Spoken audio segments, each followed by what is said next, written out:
of Lord Chaitanya. And this is basically the conclusion of the teachings of Sanatana Goswami. Yesterday, Hema Jagannath Prabhu took half of the chapter 6, and I'm going to continue from there. So today we'll start, with a story of Mrigari. And this story is about a hunter who was liberated by Narad Muni. So everyone can see my screen, okay? And hear me okay? Yes, Mataji. Very good. Thank you, Mataji. Mrigari, basically, he was a hunter. And what he used to do is he used to kill the animals half dead. So he would not even kill them, but he would kill them half dead, and he would derive pleasure from that, right? And then what happened is, one day Narad Muni was passing from the forest, and he saw these animals in immense amount of pain. They had, they were crying for help, and his heart was really, looking at the plight of all of these animals. So he started walking towards where the hunter was. And when he came to see the hunter was actually looking extremely horrible, right? His eyes were red. He was very dark in color. Almost he was looking like Yamraj. And when Narad Muni came there, the birds that he was trying to kill kind of flew away. So this Mrigari hunter was very angry, right? He was almost going to give bad words to Narad Muni. But Narad Muni is so powerful that he was not able to do that. He somehow inside he felt something and he was not able to do it. So what happened is he told Narad Muni that why did you do this? Like you've come and now I've lost these birds. So Narad Muni was saying that okay, I'm looking at these birds, I'm horrified, and I want to understand why do you do this. So Mrigari said, this is how I was trained. This is how my father trained me, and this is what I do. And when I do this, I really, really, derive a lot of pleasure. So Narad Muni told him that, when you're doing this, you're incurring so much amount of sin. And if you want to avoid this, right, I can tell you a path for this. So just, by presence of sometimes, a good soul, and we have experienced that also in our life, our heart changes, right? Just by their presence, or we are in front of a deity, our heart changes. So like that, his heart changes, Mrigari's heart changes. And he says, okay, you can, I'm feeling very terrible inside that I've been committing this sin and I'm going to suffer so much sin. So tell me a way, tell me a way out. What can I do? So then Narad Muni says, okay, I'll tell you a way out, but what you have to do is you have to break your bow. So Mrigari says, but that is the only way of my means of livelihood, right? If I'm going to kill this, I'm not going to have any food. So Narad Muni guarantees him. He said, okay, what will happen is, once I tell you the path that you follow that path, then you will never have, you'll always have enough food, right? You'll never starve. You'll always have more than enough. So Mrigari, for some reason, trusts Narad Muni, and he breaks his bow. Then Narad Muni tells him, listen, you have to take your wife. You have to leave whatever place you're living in right now. Go to the banks of the river, build a small hut there, plant a Tulsi plant, and then every day water the plant, go around the plant, circumambulate Tulsi Maharani, and chant the Hare Krishna Maha Mantra. Hare Krishna, Krishna Krishna, Hare Hare, Hare Ram, Ram Ram, Hare Hare. So Mrigari follows that. So when Mrigari is doing this, what is happening? He leaves, he takes his wife, and he has very minimal clothes, like, just a piece of clothing. He goes on the banks of the river and starts following what Narad Muni has told him, right? He builds a small hut. He's worshipping Tulsi Devi. He's continuously chanting the holy name. So what happens is all the villagers around that, they find out about this. They say, oh, there is this great devotee. He's chanting the name. So let's go and meet him. So whenever all these devotees are, or all these villagers are coming to meet Mrigari, they're bringing a lot of food with them every time they come. So, so Mrigari is having so much abundant of food. So he only takes what he needs and he distributes the rest of the food. Right. So that way, whatever Narad Muni told him, like he didn't have to kill and get sins to get a livelihood, but he would just chant Krishna's name, just follow devotional service, and he basically got the got the food that he was looking for, right? Whatever he was doing before, he can get it just by following the devotional path. So that happens, and then after a few days, Narad Muni comes to see him, and Narad Muni is very happy to really see the change or transformation in Murugari. And so the whole context of this story is when Chaitanya Mahaprabhu is explaining this to Lord Sanatana Goswami, right? And the whole understanding that we see from this story is that a hunter who has committed so many sins on the path, right? He's committed so many sins, he's also able to get liberated only by chanting the holy names of the God. Right. So, what, like, I'm not saying that we have not committed so many sins. Maybe we have committed a lot of sins in our past lives, but looking at this story, there is hope, right? Just by chanting, just by following devotional service, Krishna will provide, and we will be able to, basically live a life which is full of sins and go towards devotional path. Then what happens is once the story is done, Chaitanya Mahaprabhu starts explaining about. I'm going to go to the next slide. And I took this from the internet, not my original slide. I did not have so much time to put a slide together like this. But I was just trying to research on the different meanings of Atmaram. So if you were on the class yesterday, we heard Hema Jagannath Prabhu was also talking about Atmaram, which is also topping in the earlier part of this chapter. And basically, there are 61 meanings of Atmaram, right? So I'm not sure if you can see this better, but I can maybe zoom in a little bit. Let me see if I can zoom in and be still able to.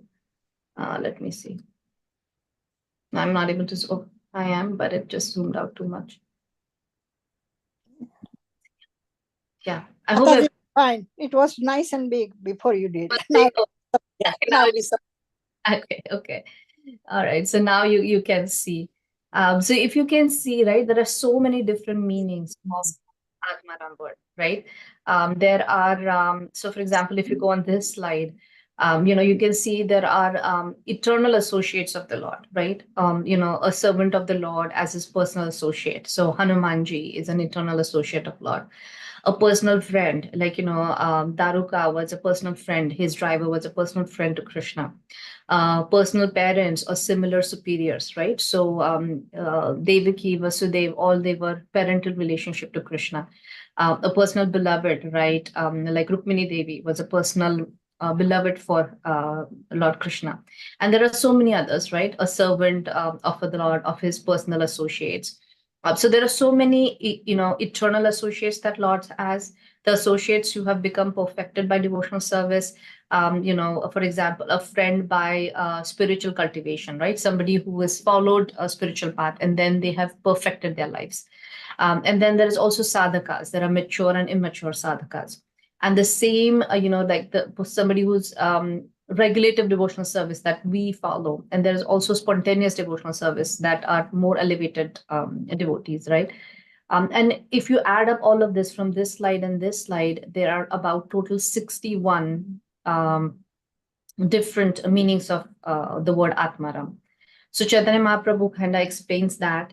And then, what I was hoping to do is then go back to actually the verses from the teachings of Lord Chaitanya. And then the remaining part, we can all read paragraphs if everyone can take turns. And then we'll conclude the chapter. So if that's okay, I'm going to move. Anyone else? So any questions so far before we move to actually reading the remaining portion of this chapter?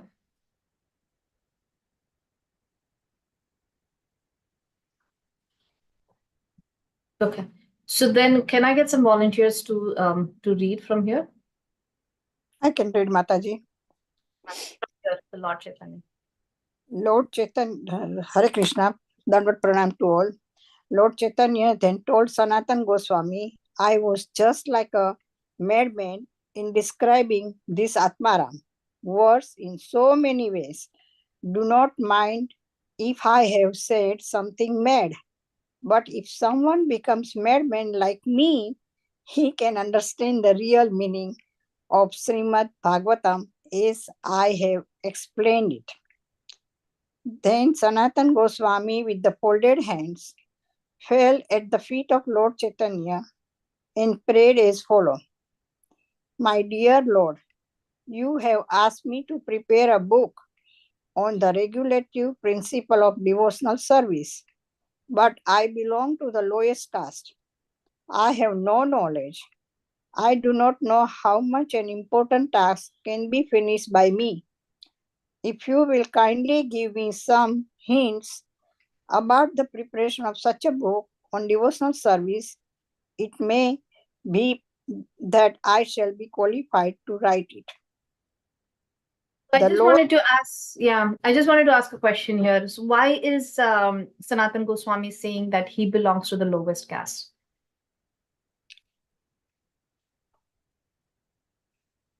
I think were working for the Muslim king.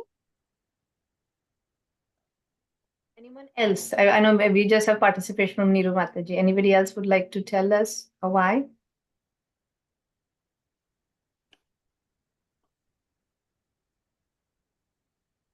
Yes, his name was Sakar Malik because he was working for the that Hussein, Nawab Hussain. Nawab Hussein. Yep. Yeah, Yeah. that's what So I. yeah, Sanatan Goswami was actually the prime minister, right? And that time India was ruled by the Muslim king.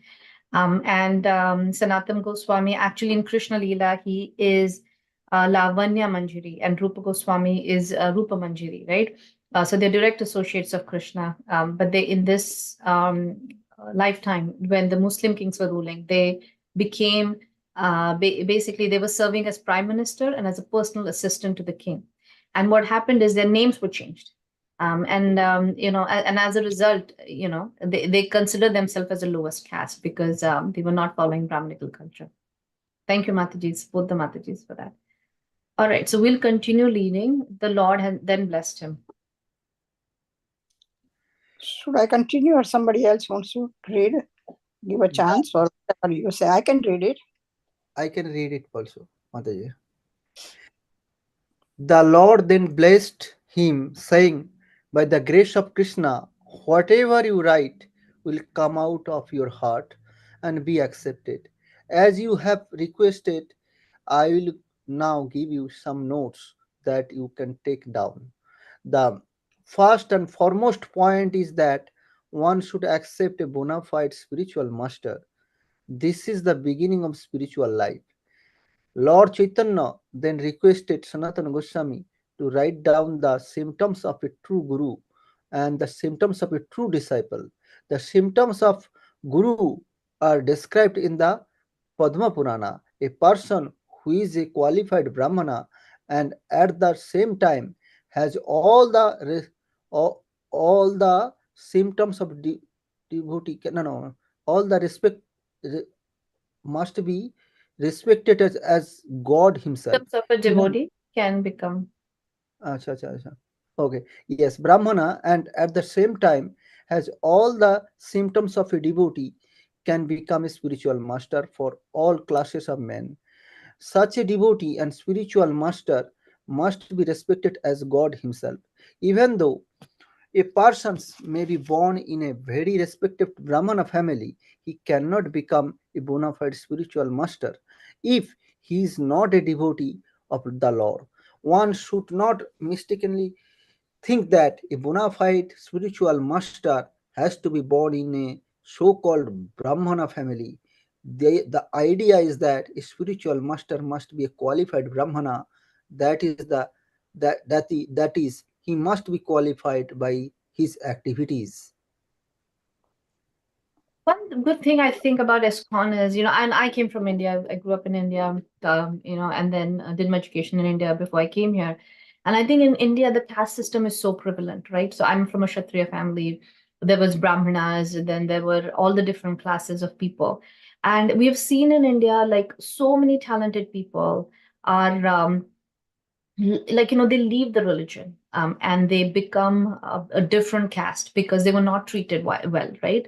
Like I think in the next verse, we know about the chaturvarnam, like no, so there are four different classes, right? Brahmana, Kshatriya, Vaishyavas, and Sudras, and nobody checks what their qualities are.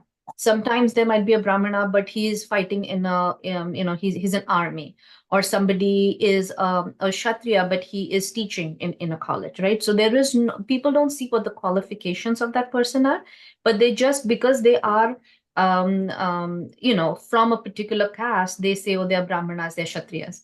And what was happening in like few years back, even now it happens that, there was a lot of bad treatment given to people who are Shudras.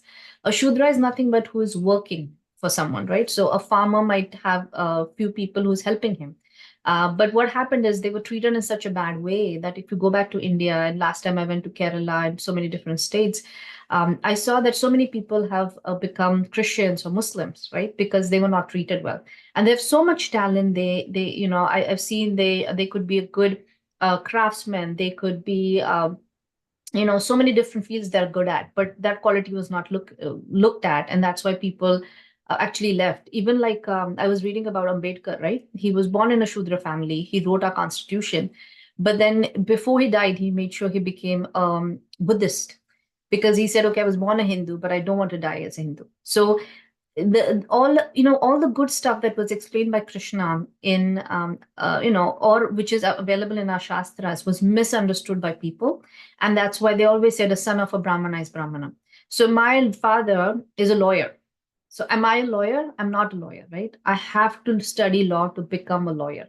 Or somebody's father is a doctor. Are you a doctor? You're not. You have to become qualified. You have to learn medicine, and you have to become qualified. You have to pass your exams. You have to pass your go through a lot of training to become a doctor.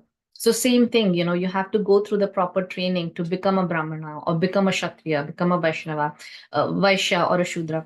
But that is not there.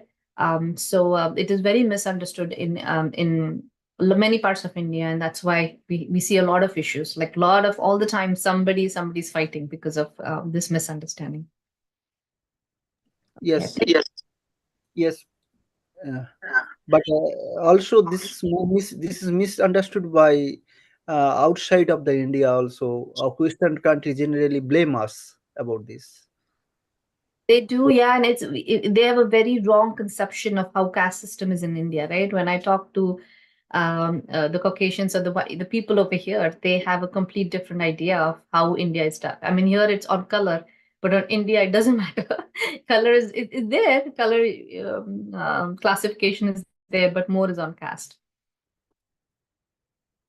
Yeah, I agree with you, Prabhu. Anything else you wanted to add, Prabhu, before we read the next paragraph?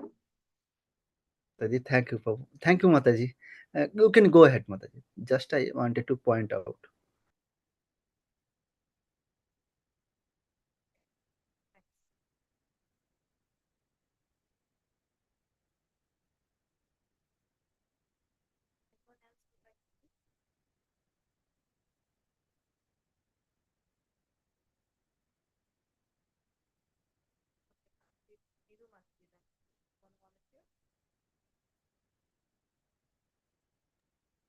Mataji, you're not audible.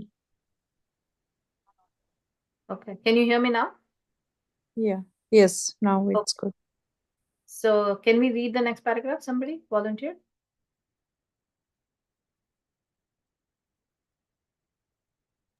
Can you hear me? Yeah. In this Okay. way, there are symptoms which both the Mataji, I think prospect. we missed this one. This is confirmed in Srimad Okay, Bhagavatam. sorry. Yeah, I will. Yeah. This is confirmed in Srimad Bhagavatam when Narada speaks of the different symptoms characterizing the four divisions of social life. Narada therein states that Brahmanas, Kshatriyas, Vaisyas, and Sudras should be selected by their individual qualifications. In his commentary, Sridhara Swami has noted that birth in a family of Brahmanas does not necessarily mean that one is a Brahmana. One must be qualified with a Brahmana's symptoms, which are described in the Shastras. In the disciplic succession of the Gaudiya Vaishnava Sampradaya, there are two great acharyas, Thakura Narottama and Shyamananda Goswami, who were not born in Brahmana families but were accepted as spiritual masters by many famous Brahmanas, including Ganga Narayana and Ramakrishna.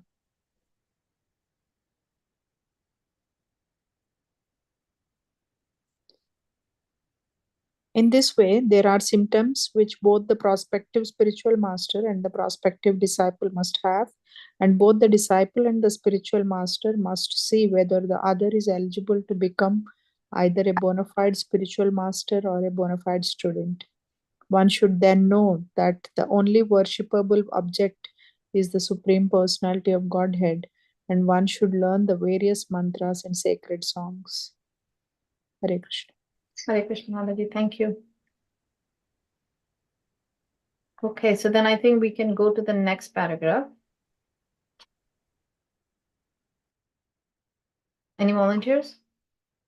The Lord then instructed Sanatana to describe the symptoms of those persons who are eligible to accept the mantras and to describe how the mantra should be understood and perfected by ritualistic performances.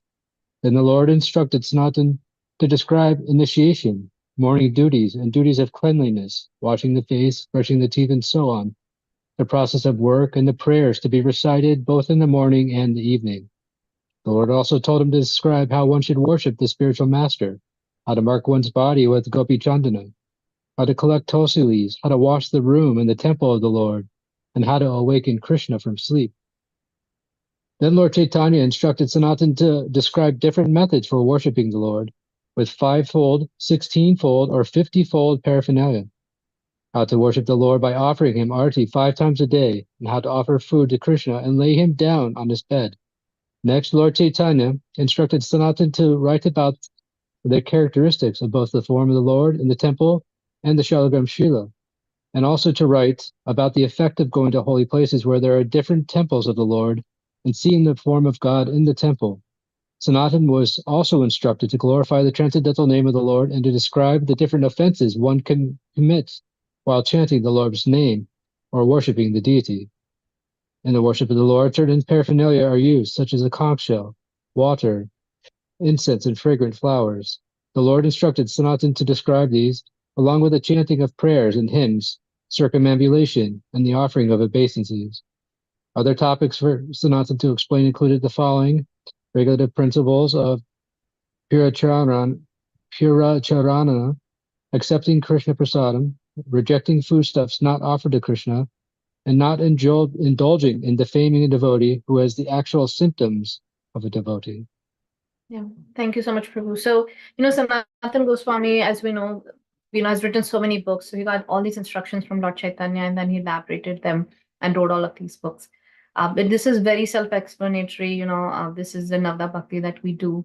Worshiping the Lord, keeping ourselves clean, keeping the temple clean, offering arti, offering prasad to Krishna, honoring only prasadam, offering different paraphernalias to Krishna. That's what Sanatan Goswami was instructed by Chaitanya Mahaprabhu. All right, I think we have a couple more paragraphs left. If we can do this paragraph, Lord Chaitanya also instructed Sanatana. Any volunteers?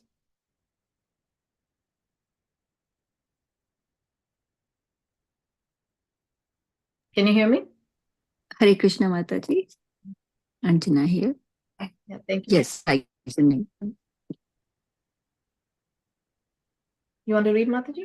Yes, Lord Chaitanya also instructed Sanatana to describe the symptoms of a holy man, the process of satisfying the sages, and the value of rejecting the society of undesirable persons and hearing Srimad Bhagavatam constantly.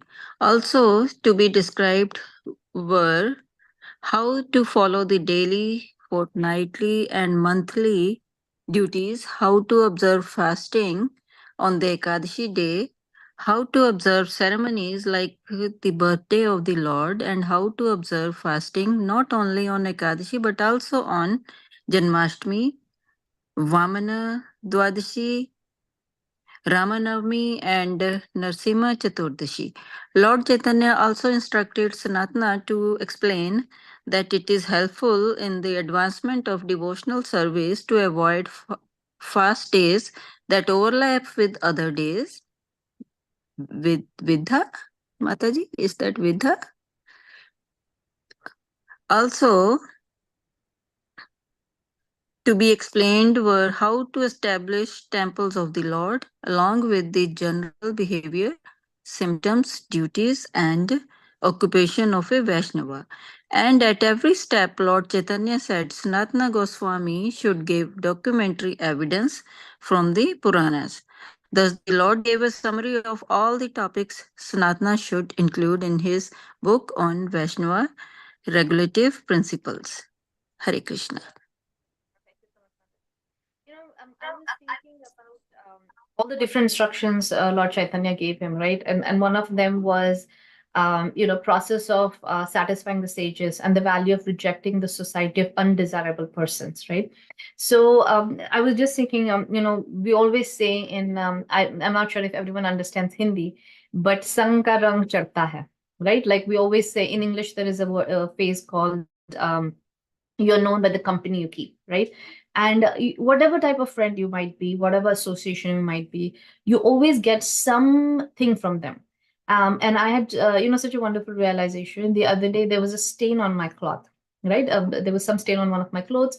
So I was tired. I said, I'm not going to go downstairs right now, so I had that, the soap, the hand soap. Somewhere I had a small thing under my sink, so I took it out, and I tried to take out the stain, and it didn't work. So what I did was I just put the soap on the stain and I wrapped it and I kept it. And what happened is after the next day, I had completely forgotten about that. So the next day I came, and I just washed off that the cloth, and the stain had gone. But then when I looked at the soap had that stain, and I literally had to, like, take it off with my nails, that stain. So and anything, like, I found that just so profound that even the soap, right, got the stain. Like even when Chaitanya Mahaprabhu had hugged Jagai Madhai for a fraction of a second, his color changed, right? He was Gaurvana and he got into a dark complexion for a little bit. So that association, that sangha, is so important. And we always hear that in our Krishna conscious journey, that making sure your association is clear, that you're associating with the right people. I wanted to share that realization with you, and hearing of the Srimad Bhagavatam, right? And the other thing he emphasizes importance here is about fasting. And we always hear about this intermittent fasting, and somebody won a Nobel Prize award for just explaining about, I'm forgetting the term, but how fasting can actually help you in long run, right? All of the bad cells are eaten by our body itself if we just let it rest, right? If we just don't eat for a certain amount of time, or during a day, or if we don't eat on once a week, once in 15 days, the benefit that our body has, we're understanding that effects now. And our shastras already have it. Chaitanya Mahaprabhu is already mentioning the importance of this. I met a person actually in my India trip, and they were saying, "Oh, I've never fasted in my life, and what bad has happened to me? Nothing bad has happened to me." And I was just thinking they had a heart attack. They, because of cholesterol. So I was thinking that, yeah, if you would have fasted, your health is also better. But we basically what I've seen in Indian culture, fasting is related to even every day, right? Your moon is not good, then just fast on Monday. Your Mars is not good, then just fast on this day. Okay, so you have some problem, you fast for this day. Okay, something is not working out for you, fast for Vishnu, do Ekadashi. So everything is related. People have either told it a good way or in a more, I want to say, scientific way, but fasting is always emphasized. And Chaitanya Mahaprabhu is also kind of emphasizing on that. And he's also emphasizing on fasting on all of these Janmashtami, Vamana Dwadashi, Ram Navami. So it is said that, if you fast or do any devotional service on Ekadashi, the benefit is 1,000 times. And if you fast on the birthdays of the Lord, I think is magnified by so many times, like, I don't know, 1,000 times compared to Ekadashi. So many tithis are actually together in Janmashtami or Vaman Dwadashi. But the fasting should not be just done where we're thinking about the food, right? The whole idea is that you're so busy in devotional service that you don't have time for cooking or don't have time for eating. And you're focusing all of that time and energy in actually fasting, in actually doing service for Krishna. So fasting is naturally happening. So I think there's so many wonderful instructions that are given here. And then we'll go to our last paragraph. Can someone volunteer to read this?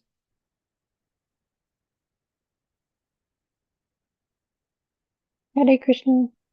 Sanatana Goswami was a great devotee of the Lord, and he was directly instructed to spread the cult of bhakti by writing many books. There's a description of Sanatana in the Chaitanya Chandrayodhya, where it is said that Sanatan Goswami was one of the most important personalities in the government of Nawab Hussain Shah. Sanatan's brother Rupa Goswami was also a minister in the government, but both of them gave up their lucrative government posts to become mendicants and serve the Supreme Lord. Externally, the brothers became just like ordinary mendicants, but their hearts were filled with transcendental loving service and a great love for the cowherd boy of Vrindavan. Indeed, Sanatan Goswami was dear to all pure devotees of this time. Hare Krishna.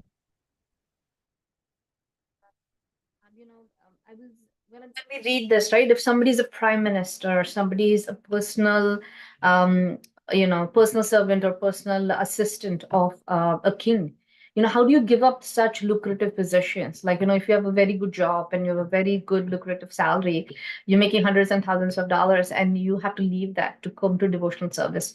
Would you do that? But Sanatan Goswami, Rupa Goswami did that, right? Leaving such a powerful position, they did that. So, I think it's even impossible for us to understand or comprehend that, right? I was just listening to something the other day, and that Prabhu was mentioning so nicely. He said a lot of times, we're discouraged that why do you want to do devotional service now? So when I came to Krishna consciousness, I was a teenager. And that was the first thing my parents were worried about, right? Like, how would it work out in your married life, and because coming from a Kshatriya family, it's a different culture, right? So they were worried about that. They were worried about my career. They were they were worried about so many things. But I just like what this Prabhu mentioned is that what happens? Okay, you're earning a lot of money, you're trying to run after money and whatnot, but what happens if you die? You're going to lose all of that money. But if you do devotional service, right, and wait to earn the money, or you earn the money, but not focusing on the money, you're doing devotional service. If you're going to die, you at least have some kind of good um, um, spiritual bank balance that you have, right? That you can go on. Like, you might get a different body that is good, or you might continue your journey. But if you only focus on money and you just say, okay, I'm going to wait for all of this, I want to say, spirituality towards the end of the life, it's more riskier than actually incorporating that spiritual path into your life early on. Because money, yeah, you can always earn, right? You can earn into your 60s, into your 70s, you can keep on earning. But the time that which is critical for the devotional service is the most important aspect. And that's why if you start on that, even if you die, like nikal liye tum log, like you just exit the path, you at least have something on your with you to take with you.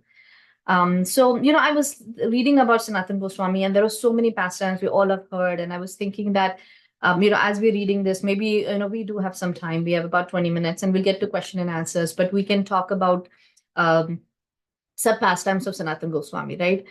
So one of the first thing that comes to my mind is when, he was writing books and he was living in Chakleshwar, which is next to Govardhan. And there were a lot of mosquitoes that were coming and bothering him.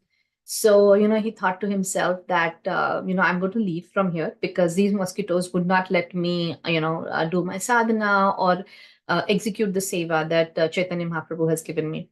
So, what basically Chakleshwar, Chakleshwar Mahadev is Lord Shiva's temple. And what Lord Shiva did was he ordered all the mosquitoes that you should not bother Sanatana. And they stopped doing that. All the mosquitoes stopped bothering Sanatana, and then Sanatan Goswami could continue his seva. And then there was this one story where he had a vow that he would daily circumambulate the Giridhar Govardhan mountain, right? And it's a huge mountain. And when he was younger, it was easier. But as he started aging, it was taking him a lot of effort to go around the mountain, on a daily basis. So one time Krishna came in the form of a small cowherd boy, and he said, "You've got, you've become very old, so now you should stop doing it. It's too much of a seva for you." But then he said, "No, I've taken a vow, and I cannot give up a vow like this, right?" So then the small boy gave him a small Shaligram Shila. And he gave it to him, and he said, just circumambulate this Shila, and you should be okay. And the boy disappeared. And after so Sanatana Goswami after realizes that it was actually Govardhan who comes and gives him that Govardhan Shila to to go around him every day, so he doesn't have to do the long parikrama. And I think there was that one story that I'd read about Rupa Goswami. So one time Rupa Goswami wanted to make like a nice kheer for Sanatan Goswami, right? But they were mendicants. They would go and do madhukaris. They would beg alms, and they would have minimal amount of food, and they were very thin, and just keeping as much as they need. They had no ingredients to make a kheer, but he's just thinking about it, right? And what happens is the doorbell rings, and there's this beautiful girl. She's there, and she has like milk and rice and sugar and all of the ingredients that would be required for a kheer. So she comes in, she rings the bell, and Sanatan Goswami Rupa Goswami opens the door, and he says, how can I help you? And she's like, oh, I got these things for you. So he takes them, he puts them down, and the girl is not even ready to wait, right? She's like, oh no, I have so much work at home and I have to go. So she goes, and then Rupa Goswami, just by the time he's looking back after he keeps the stuff, she's gone.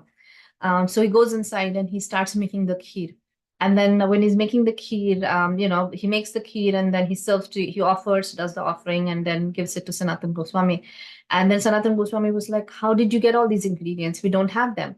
And then he tells Sanatan Goswami that, there was this amazing girl. She came and she gave us all of these ingredients. So then, and the kheer, when it's cooked, it's out of the world, right? It's tasting so amazing. So then, that time Sanatan Goswami realizes that is nothing but Radharani, right? She came to give all those ingredients. So he warns Rupa Goswami that don't ever have a desire of this nature, because you're asking for service for Krishna and Radharani to do service for you. I thought like, that was such an intimate pastime of Rupa Goswami and Sanatan Goswami. I have one more story. I think, so I'm not sure about 100% about this story, but I think he was the Madan Gopal deity, I think, that Sanatan Goswami had. He would basically, he's a single person, he's a mendicant. So he would just basically make chapatis without any salt, and he would serve them. Or he would just take the chapati and make it like the dough, make a round of it and put it in the fire and serve it right to the Lord. And the Lord would be like, at least put salt. And he would joke with the Lord and he would say, okay, today you're asking me for salt. Tomorrow you're going to ask me for ghee. And then the next day you're going to ask me for something. So sorry, I cannot do it. And there was a merchant who had all the ingredients, filled with, his boat was filled up. And he comes there and his boat gets stuck. So when he gets down, he hears that there is this great sadhu who is living around here. Why don't you go and take his darshan? So he comes to Sanatan Goswami and he says, "Can you bless me? I have all of these goods in my boat, and the boat is stuck. Somehow, I have to get it out." And Sanatan Goswami was like, "I don't know how I'm going to bless you. You can pray to the deities, but there's nothing I can do for that." So he prays to the deities, and I think something happens where the boat stays stuck, but all of those ingredients are become available to Sanatan Goswami, and they can serve the deities, and the temple is established where it is where the deities were worshipped in a very nice way. And I think I'm going to end with one last story. I think one time Sanatan Goswami was in Vrindavan, and there was this small boy. His name was Madan Gopal, right? And Madan Gopal was playing with his friends. But when Sanatan Goswami actually sees this small boy, he somehow feels that he's Madan Gopal, right? So he catch hold of him and he says, "Who are you?" And he's like, "Oh, I'm just a cowherd boy." So then this happens again, and he sees the boy, and he's extremely attractive. And somewhere he's doubting that he's Krishna. So one day Sanatan Goswami keeps an eye, and he sees, where does this boy go when all the cowherd boys stop playing? So the cowherd boys stop playing, and they all go to their homes. And then he follows this Madan Gopal boy, and this Madan Gopal boy enters the temple, right? So that's when Sanatan Goswami realizes that he's nobody but Krishna, that his doubt was right, and that Krishna actually was coming out of the temple and playing with all the cowherd boys, right? So, when we visit all these places, holy dhams as Vrindavan, Mayapur, we take things so lightly. We just feel, oh, it's just another place, we're going there. But actually, Krishna, his pastimes are still happening over there. When I read these stories, it's very touching, to know about all these stories. So that's all I wanted to share. I know it's 7:45. We have some time for questions. Um, are there any questions or any comments? Anything I've misspoken? Any corrections for me? Any comments? I would love to hear from you.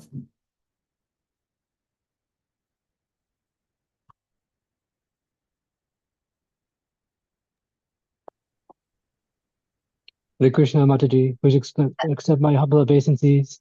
All glories to Srila Prabhupada. I wanted to share a reflection, and then also I have a question. My reflection is, based on the story that you opened the class with, the story of Margari the hunter.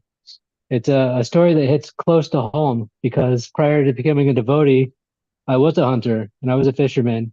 And if you can imagine the amount of time and dedication that's as a devotee one has to devotional service, that's the time and attention I put towards hunting and to fishing. And that was my whole life.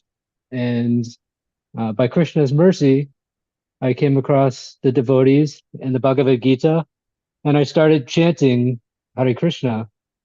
And if by a miracle, all those sinful things that I did, I no longer do.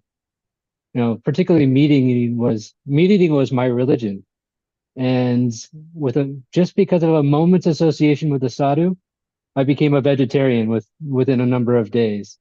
And so I just wanted to share this. I'm not proud of what I did for so long, but I wanted to share because it just illustrates how powerful and purifying chanting the Hare Krishna Mahamantra is, and how purifying the association of devotees is, and how purifying reading our shastras are. And so I just wanted to share that.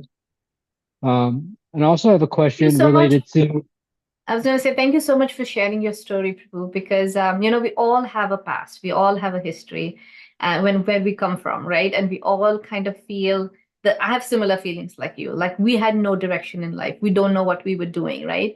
And that little bit of association, that love matra association that we got from a devotee and our sincerity to take it, grab onto it, just kind of, helped us get in the right direction, right?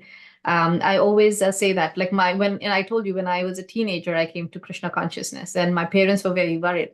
How what about how will your marriage work out, and how would things work out? But Krishna made my husband a devotee. Like he was not a devotee when we married, but things change because Krishna is in everybody's heart. And I also wanted to share to what you were saying. I have to your hunting experience and fishing experience. I have a colleague at work, and she lives on the boat. Right. So husband's retired, he drives the boat, and she works from within the boat. And I was thinking, like, same thing, like, people they don't know what to do with life, right? So people just kind of pick up anything and continue to do that, right? I think if we didn't have Krishna consciousness, we don't know what we would have done. But thank you so much for sharing your story, Prabhu. Indeed. Thank you for sharing. The question that I have is related to Varnashram Dharma, and I can understand the different ashrams and the different varnas, but it says that you should be, placed into a caste based on the qualities that you have. And I've always wondered, I'm like a mix of all the different castes. I work as a Shudra. I don't think that's so much my nature. That's just life choices that I've made. But I aspire to be a Brahmana. But I have all these other traits that are a mix of all of them. How am I to know really what caste I should be in? For me, I guess the answer is that because I aspire to be a Brahmana, that's probably where I'll end up. But how does one find answers to a question like that when it's not so clear? Krishna. I think thank you so much for that question. I think the aim should not be to place us in one kind of caste, right? The aim should be like you said, you have so many different skill set, right? Like you probably are great as a brahmana in teaching somebody. You probably are great as a kshatriya, and I don't know, going and protecting or whatnot. But the whole idea is utilizing these instead of figuring out, oh hey, am I a brahmana, am I a kshatriya, what I am. I would think it's best to utilize whatever skill set you have in the service of Krishna, right? So somebody told me that, okay, I work as an IT professional, but they told me, one of the astrologers, that your chart shows that you're brahmanical, so you should go into teaching. But I was like, okay, maybe I have a great fortune there, but when I look at teacher salary or even a professor's salary, I don't know if I want to, I want to do that. My IT job is better, right? So basically, I didn't make a change, even if I was told, because I just think I can use those qualities. Like, okay, if I have Brahminical qualities, then I can study Shastra and preach. Or, I can tell people, like, I can conduct bhakti rikshas and tell people about Krishna. I can utilize that skill set to um, to facilitate Chaitanya Mahaprabhu's movement, right? So I think that's what our focus should be versus figuring out, hey, what am I? And how does it even matter, right? Even if you figure out, say you are a great trader and you should be a Vaishya, how does it even matter at the end of the day, right? So I think, that should be our aim, like utilizing whatever skill set we have. And how can I serve Krishna with that? Maybe somebody's a good artist. Okay, what can you paint for Krishna? Maybe you're a good organizer, maybe organize projects for Krishna. Like, so stuff like that. Thank you, Mataji. That's how I Hare look Krishna. at it. Thank you for a wonderful question, Prabhu. Appreciate it. Hare Krishna, Mataji, I can add something also here. Can I add? So, Prabhuji, one thing is that in our Shastra, you can see that some of the Brahmana become the Kshatriya also. Our Parshuram, the avatar of Krishna, become the Kshatriya. Uh, so also we can see the Dronacharya is a Brahmana. He teaches the Kshatriyas also, right? So we can see that mixed up the qualities should be there.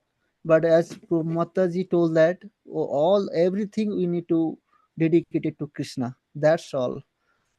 So and another thing I think that if we have the brahminical quality or anything, we can if we do that devotional service, automatically it will manifest from us what we will be actually. So that's my understanding. Maybe I'm wrong. I mean, the way, I mean, I think, thank you for that comment, Ashish Prabhu, but it's also like, if you have a quality, Krishna helps. Like, you can go to a particular demigod and say, okay, I want wealth, I want this, I want that. But really, when it comes, like you've seen Krishna's devotees, they're extremely talented, right? So Krishna, I want to say, definitely guides you internally to make the best use of the skill set or the assets that you have, to make your spiritual life successful, right? Like to engage that. So he gives you also intelligence. So again, to what I was saying earlier, it's better to make sure we use that skill set in Krishna service rather than figuring out where we want to be, in which particular category of different Varnashram Dharma. Yes, none of us. Thank you, Prabhu. All right, so we have 5 more minutes. Are there any more questions?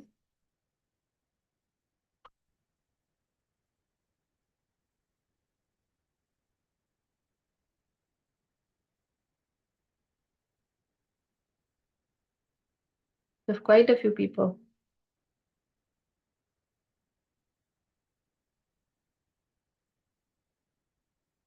Anyone wants to share any pastime of Sanatan Goswami that I did not? I mean, there are so many. I probably discussed 4 or 5. That's also welcome.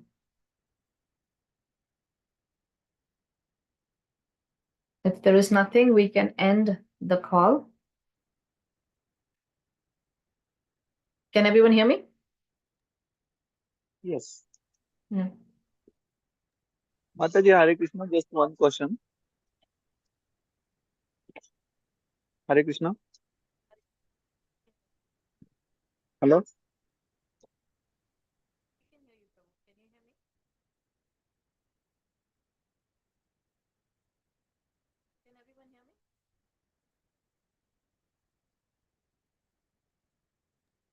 Hare Krishna. Somebody is asking you a question, but you are not hearing, or something is happening. Is Sandeep Prabhu, can everyone hear Sandeep Prabhu and me? I can hear you, Mataji. Can you hear me? Okay, thank you. Uh, just one, not a question. If you had one advice for anyone, what would be the best, Mataji, out of many? Now I cannot hear you. Can you hear me now, Prabhu? Yes. Okay. So just general advice or like related to the topic that we Yeah, had, right? from this topic, I joined late, but from this topic, I mean, there were so many things that we talked about, right? We talked about that one hunter whose life gets transformed by association of devotees, by Narad Muni. We talked about the different meanings of Atmaram. Then we talked about all the different teachings of that Sanatan Goswami gives, that Chaitanya Mahaprabhu gives Sanatan Goswami and encourages him, tells him what Srimad Bhagavatam is, how not to take it lightly, and how to gives him different instructions to basically start writing the scriptures. One advice I would say is really to take human life pressure, take this human life very seriously, very we don't know hamara time kab aa raha hai. We don't know when we're going to die. It could be any time. We just had a neighbor who passed away recently, young, he passed away, and we hear the stories all the time. So I just think that make the best use of your time, and we do all have so many duties, right? I'm a mother, I'm a daughter, I am a wife. I have so many things, and I'm sure you, Sandeep Prabhu, too. You're a dad. You are a husband. You're working, but utilize your skill set to serve Krishna somehow, and take this life as a gift that is given to you, which is very very rare. After so much time that you've got this, so let's not waste it. Is what I can advise, Prabhu. thank you, Mataji. Thank you for the synopsis and the advice. Thank you. Yeah, sure. Thank you, Prabhuji.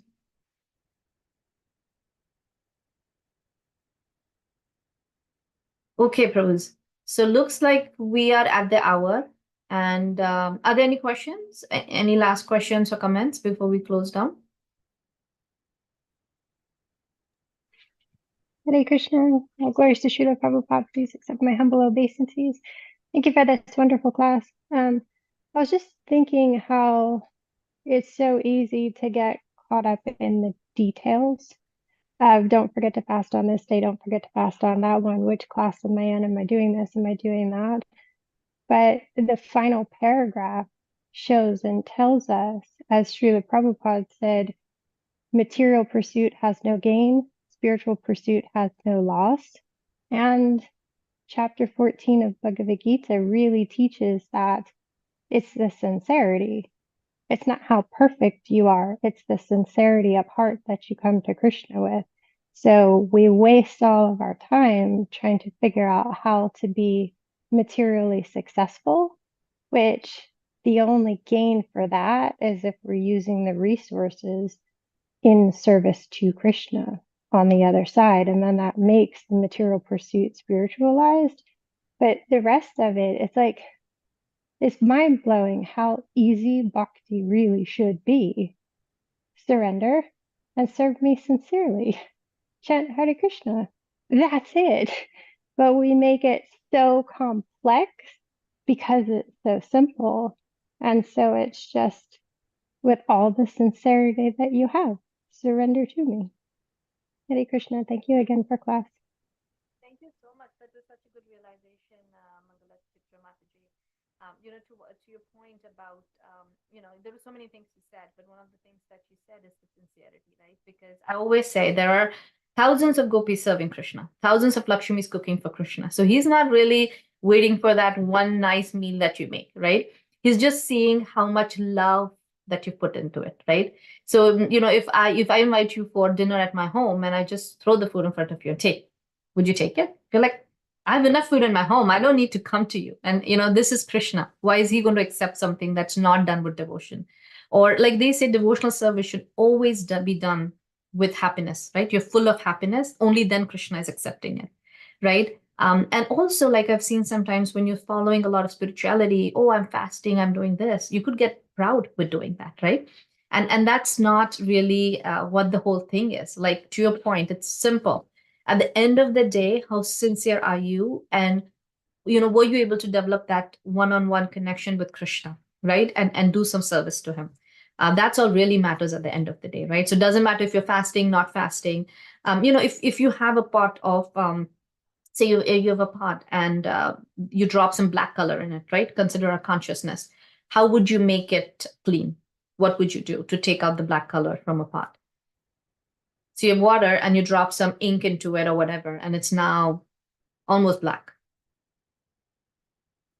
You would just put more water into it, right? Just if you keep on putting pure water, then it would keep on getting clean. And that's all we should keep on doing. Just chanting will make our consciousness clean. And we should be able to, get more sincere in our attempt to reach Krishna. It's also, along with what you just said, in chapter 14 of Bhagavad Gita, it directly talks about how someone can reach this state of goodness, but it becomes crippling to them because they go up to the Brahma stage and they get so conceited in being so good. There's a story about a sage who's sitting down to meditate, and this girl runs past him and knocks him over and disturbs his meditation, right? And he gets all flustered, and then she comes back and she's like, oh, can I be of service to you? Could I get you some water? Can I get you anything? And he's like, now you want to ask? Now you want to be of service? Beforehand, and she says, well, I have to be honest, I was running to meet my lover. And it's like, it looks at face value like she's the one that's wrong, but really he's as equally wrong because he's in such a state of goodness that he actually thinks he's better than others, which the combination of all of that says it's not about how faulted you are. It's not about how pure you are. It's about how eager you are to say, here's sincerely coming to you faulted and flawed, but here I am. Hare Krishna. That's a wonderful realization. Thank you so much for sharing that, Mangal Mataji. I was just thinking about that. Like, we on this chapter, we heard earlier about the story about that the hunter, right? And we always think, oh my God, he's doing such bad sins about killing animals, killing birds. I don't do that. But actually, even talking when we say the four regulative principles of no meat eating, it also means of not hurting anyone, like verbally, with your actions, with your behavior. So are we actually following that? And then we can say, yes, I'm following that regulative principle, right? So to your point about the squirrel running by, she doesn't mean to offend, but if you're getting offended, if you're getting impacted by people, right? And if you're getting angry and if you're reacting to it, or you don't have that equilibrium of understanding, or develop that good state of mind, we're not there. But we're all trying. We're all trying. I think we all are. We're not perfect. Krishna is seeing how sincere we are and how much we're trying to get to him. So I think we all will get there sometime. But thank you for your realization. Haribol. Anything else? I think we have 4 minutes over. So Simhesvara Prabhu, can we close? Is he on the Hare call? Krishna, Hare Krishna Mataji. One last question. Mataji, we hear this frequently over and over again, we should serve Krishna like in a happy mood with love, all that. Love is there, of course, love is there.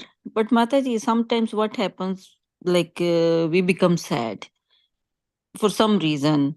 Somebody tried to hurt us, or something happened in the family or with the near and dear ones. And we are so sad, but we are still in love with Krishna. We're still serving Krishna. We're doing all those devotional activities. Is that acceptable, even if we are not happy sometimes?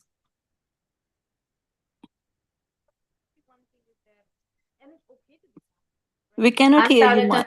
Oh, okay. Can you hear me now? Yes, yes. Okay. So Mataji, it's okay to be sad, right? That's a part, that's an emotion that we all have, right? Mhm. So it's absolute. Can you hear me? Yes, Mataji. Okay. So it's absolutely okay, and you need to deal with that, right? So how it is said that Krishna's relationship is a horizontal relationship, right? It's Krishna and us. Mhm. So now we like Krishna a lot because he's a murti, right? Or, like, not a murti. What I'm saying is it's in Mhm. a deity form, right? He's not interacting with you, whatever, but your husband, your kids, your friends are interacting with you, and you have all these emotions. Sometimes you're angry, sometimes you're sad. So if we don't perfect that, what is it? Sorry, Krishna is a vertical relationship, right? Is above us, Mhm. but the horizontal relationship with your people around you, right? If you're not going to develop that, um, uh, I want to say, good relationship with everybody around, then the relationship with Krishna will also not work, right? So in the example that you gave me, say you are sad because somebody has hurt you and you're not feeling well, Mhm. go to Krishna, talk to Krishna about this, like you deal with your emotion, whatever it is, right? You deal with that emotion. But what I meant was, when you are doing your service, it should be happy. And that means that, oh my God, I have to do puja, oh my God, I have to cook for Krishna. That should not be in a sad way. You know what I mean? That should not be done as, I've seen in India, or people don't even know why they're doing what they're doing, right? In terms of fasting, in terms of doing something, or because my mother-in-law did it, or my mother did it, so Mhm. I have to do it. So there is no love. It's just as a form of a duty or a fear that something bad will happen if I don't do it, right? That should not be the Mhm. case, because Krishna never do anything bad for you. If you are not able to do service today because you're not feeling well, emotionally, physically, he's never going to be Mhm. angry, because, like I said, there are millions of Lakshmis who are serving him, right?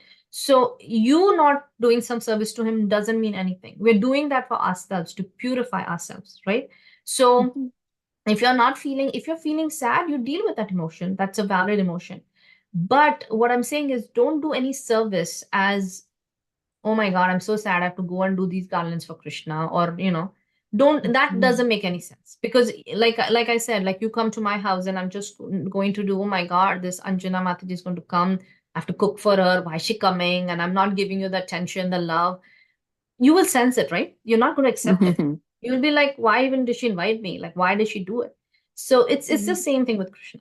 So when you do anything, do it with love. And if you are sad or something, share that with Krishna. Make him consider him as your confident friend, and then confide in him. Like, this is how I feel.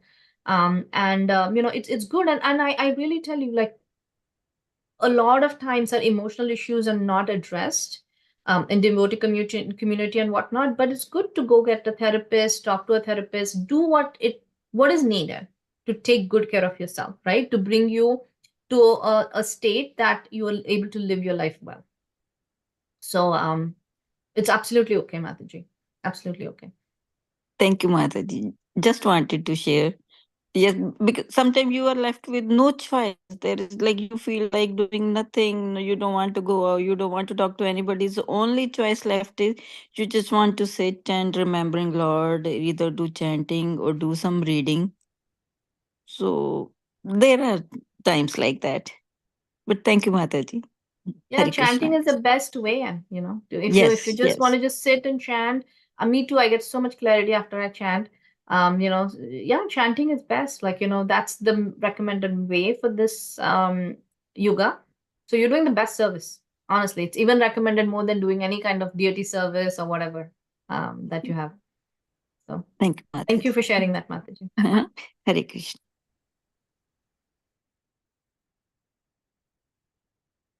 So I think we'll end. Simhesvara, are you there? Yeah, Hare Krishna. Thank you so much, Mataji, for a wonderful class. Thank you so much. Anything else? Anybody else would like before we conclude? I'm always complimenting him for his energy. Maybe hard to hear you, Mataji. Can you hear me now, Prabhu? Yes, yes. I think Yeah, something is something with my happening. Yeah, Hmm. something with my internet and my home computer. No, I said thank you to you, because for engaging, and I'm always complimenting you for your energy. Every day, Prabhu is here. Rain or shine, and these classes are conducted every Sunday. every weeknight. So kudos to you, Prabhu. Thank you, Mataji. Okay. Anything else? Anybody else? Let's conclude. Let's pray together. Vancha kalpatarupasya कृपा सिंधुभ्येव च पतितानां पावनेभ्यो वैष्णवेभ्यो नमो नमः। वैष्णव की जय। वृंदराज श्रीमद चैतन्य चरितामृता की जय। ये चैतन्य महाप्रभु की जय। श्रील प्रभुपाद की जय। नंद गौड़ी वैष्णव की जय। गौर प्रेमानंदे Hari Hari. Okay, thank you, dear devotees. Hare Krishna. Thank you.